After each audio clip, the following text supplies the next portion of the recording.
अगली जिज्ञासा के लिए तैयार रहेंगे। भोपाल से ज्योति जैन। महाराज जी के चरणों में त्रिवार नमोस्तु। महाराज जी, मेरा प्रश्न ये है कि हमने हमारे जीवन में अभी तक जो भी पाप किए हैं, तो उन पापों का परिणाम इसी जीवन में सामने आता है या फिर आगे, या फिर इसी जीवन में आता है, तो उस पापों का कर्म निर्जरा कैसे करें और रिग्रेट कैसे खत्म करें? नमोस्तु महाराज जी। देखो बेटा, ऐसा है, वो डिपेंड करता है मैच्योरिटी डेट पर। जैसे किसी व्यक्ति ने एफडी कराई, किसी ने 10 साल की कराई, किसी ने 2 साल की कराई, किसी ने 5 साल की कराई, किसी ने 1 साल की कराई। तो जब उसकी मैच्योरिटी डेट है तभी उसका इंटरेस्ट प्रॉपर मिलेगा। या LIC पॉलिसी कराई। ऐसे आपने जो कर्म बंद किया है, जैसी कसाय के समय बंद किया है, वैसी स्थिति वैसा अनुभाग आता है। किस कसाय से किया है, तीव्र कसाय से किया है कि मंद कसाय से किया है, उसकी वैसी स्थिति बनती है। अगर धोखे से किसी से मच्छर मर गया तो बहुत कम स्थिति बनेगी, मतलब वो उदय में आके चली जाएगी। और जान करके तुमने किसी को मारा है तो कसाय पूर्वक, तीव्रता पूर्वक मारा है, तो अलग बड़ी स्थिति बनती है।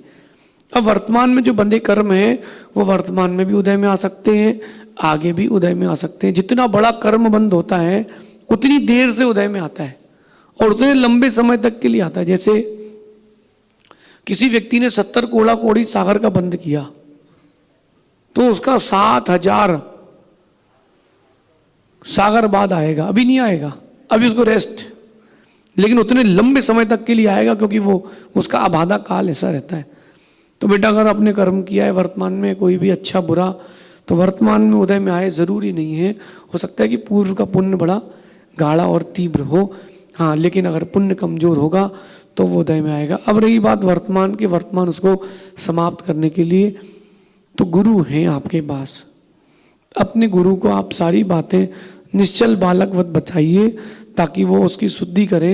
अगर प्रायश्चित को विशुद्धि के साथ किया है तो आप सच मानना वो कर्म इसी भाव में क्षय होगा। और प्रायश्चित में विशुद्धि कम है या बहुत तीव्र पाप है तो वो आगे भी जा सकता है। आपकी विशुद्धि पर डिपेंड करता है, प्रायश्चित पर डिपेंड करता है, ऐसा समझिए। अगली जिज्ञासा के लिए तैयार रहेंगे। सतीश शर्मा जी। नमोस्तु महाराज जी, नमोस्तु महाराज जी। महाराज जी, मेरा प्रश्न यह है कि जब हम कोई नियम लेते हैं तो बहुत ही उत्साह रहता है, लेकिन अगर कभी प्रतिकूल परिस्थितियाँ आती है तो कभी कभी वो नियम टूट जाते हैं। तो ऐसी प्रतिकूल परिस्थितियों में भी हम अपने व्रतों और नियमों को दृढ़ता के साथ कैसे पालन करें, समाधान करें? देखिए, अभ्यास पूर्वक कोई नियम लेंगे तो लंबे समय तक बचेगा। क्या होता है कि विपरीत परिस्थितियों को अपन झेल नहीं पाते या उनका अनुभव नहीं कर पाते और सीधा आगे बढ़ जाते, तो होता है। अब जैसे ब्रह्मचारी जी हैं, उनको आगे बढ़ना है, मुनि बनना है, या क्षुल्लक जी बनना है, एलक जी बनना है, तो उनको वर्तमान में ही अभ्यास कराया जाएगा एक आसना का, ताकि जब कभी अंतराय हो तो वो उनके मन में भोजन और पानी की इच्छा ना आ जाए। ऐसे ही जब हम लोग ब्रह्मचारी थे तो गुरुजी ने लंबे समय तक अभ्यास करा करके हम लोगों को दीक्षा दी। आपके जीवन में भी कभी ऐसा हो तो सबसे पहले तो उस क्षण को याद करो जिस समय वो व्रत लिया था, कि मैंने ये व्रत, ये नियम क्यों लिया था और मैं क्यों उस व्रत को तोड़ने के लिए तैयार हो रहा हूँ। कभी कभी परिस्थिति बस ऐसा होता है कि किसी ने दवाई का त्याग कर दिया, उसको दवाई लेना पड़ गई, तो ये विपरीत परिस्थितियाँ स्वास्थ्य के प्रतिकूल होने पर भी चीज़ें हो जाती हैं। उनके लिए आचार्यों ने प्रायश्चित का वर्णन लिखा है। आचार्य परमेष्ठी से उसके लिए प्रायश्चित लेना चाहिए और थोड़ा धीरज रखना चाहिए। जब कभी ऐसी परिस्थिति आती है, किसी अपने से, किसी बड़े से, सर्वश्रेष्ठ अपने गुरु से सलाह जरूर लेना चाहिए। इसीलिए गुरु बनाए जाते हैं ताकि मन में संक्लेशता ना हो कि कुछ हो गया तो गुरु जी अब आप जानो, आप वो काम जाने, बताओ हम क्या करें, क्योंकि हमको तो पता ही नहीं था। अब आप जैसा बोलोगे वैसा चलेंगे।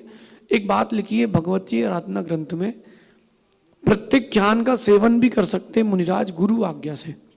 मतलब अगर किसी मुनिराज ने घी का त्याग, तेल का त्याग कर दिया था और घी ले रहे हैं, उनको रोग हो गया है, तो उनके गुरु उनकी त्याग को बदल देंगे। जो त्याग किया था उसको सेवन करने के लिए भी कह सकते हैं। ये प्रत्यक्षान सेवन नाम का एक विषय आया था भगवती आराधना में। हम लोग जब आगरा के चातुर्मास में थे, गुरुजी ने हम लोगों को पढ़ाया था। तो ये प्रत्यक्षान सेवन गुरु अपनी बुद्धि से करवाते हैं, लेकिन वो प्रत्यक्षान सेवन उनके मूल गुणों का घात नहीं करते कि तो रात को पानी पिला देंगे, ऐसा नहीं है। वो प्रत्यक्षान सेवन उनके मूल गुणों का घात नहीं करेंगे। इसलिए गुरु जरूरी है, गुरु से अपन सलाह ले लो। अभी कोई माँ आई थी, हमारी 2 प्रतिमा है और अभी वो स्वस्थ थी, लेकिन उनको हार्पिस वगैरह हो गया। डॉक्टर ने कहा छोटी दवाई से ठीक हो जाएंगे, तो उन्होंने दवाई ली, ठीक हो गया, फिर प्रायश्चित ले लिया। अगर वो दवाई नहीं लेते तो वो बढ़ जाता और बढ़ते बढ़ते फिर संक्लिष्टता पूर्वक मरण होता। तो उपचार कराएं, लेकिन निरामिष हो, सामिष ना हो।